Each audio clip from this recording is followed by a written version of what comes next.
lòng tám bụi đường gió thổi suốt cuốn thơ góp lại thành muốn học tình to nhưng muốn vững.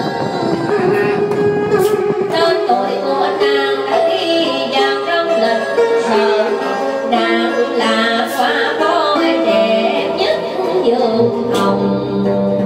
Ban đường ơi nàng cao dòng gì không, khi đất nước quê hương đi vào mùa